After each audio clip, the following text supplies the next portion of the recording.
ಇವರು ಹನುಮಗೌಡ ಪಾಟೀಲ್ ಅಂತ. ನಮಗೆ ದಮ್ಮೂರಿನ ಯಾವುದೇ ಒಂದು ಧಾರ್ಮಿಕ ಕೆಲಸಗಳು ನಡಿಬೇಕಾದ್ರೂ ಕೂಡ ಮುಂಚೂಣಿಯಲ್ಲಿ ಇರ್ತಾರೆ. ಇವತ್ತು ಕೂಡ ಸಿದ್ದರಾಪುರ ಹಳ್ಳ ನೋಡ್ಬೇಕಂತ ನಾವು ಬಯಸಿದಾಗ ಬನ್ನಿ ನಾನು ಕರ್ಕೊಂಡು ಹೋಗ್ತೀನಿ, ಸಿದ್ದರಾಪುರ ಹಳ್ಳ ತೋರಿಸ್ತೀನಿ ಅಂತ ಬಂದಿದ್ದಾರೆ. ಅವ್ರ ಜೊತೆ ಇನ್ನೂ ಒಬ್ರು ಇದ್ದಾರೆ, ಬಸು ವೀರಾಪುರ ಮಠ ಅಂತ. ಉದಯ್ ಲೂತಿಮಠ ಅವರು ಸೇರ್ಕೊಂಡು ಇವತ್ತು ಸಿದ್ದರಾಪುರ ಹಳ್ಳವನ್ನು ನೋಡ್ಲಿಕ್ಕೆ ಹೋಗ್ತಾ ಇದ್ದೀವಿ. ಒಂದು ಸಿದ್ದರಾಪುರ ಹಳ್ಳವನ್ನು ನಿಮಗೂ ಕೂಡ ತೋರಿಸ್ತೀವಿ, ಬನ್ನಿ. ಅಂದ್ರೆ ಅರಣ್ಯ ಇಲಾಖೆಯವರು ಈ ರೀತಿಯಾಗಿರ್ತಕ್ಕಂಥ ಬಂಡವಾಳ ಹಾಕಿದ್ದಾರೆ.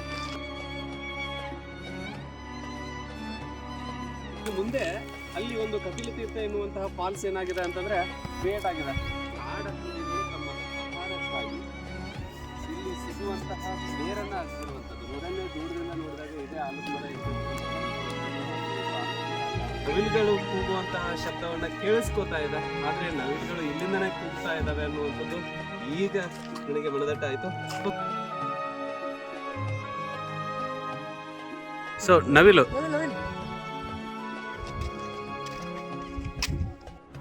ಗುಡ್ಡದಲ್ಲಿನೇ ಫಲ ಮಾಡ್ಕೊಂಡಿದ್ದಾರೆ.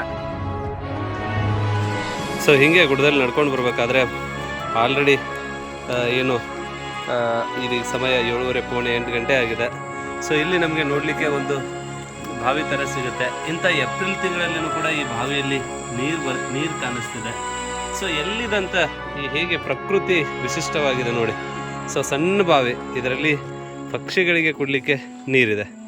ಅದ್ಭುತ ಅಲ್ವಾ? ಪ್ರಕೃತಿ ಅಂದರೆ ಇದೆ ವಿಶಿಷ್ಟವಾಗಿರುವಂಥದ್ದು.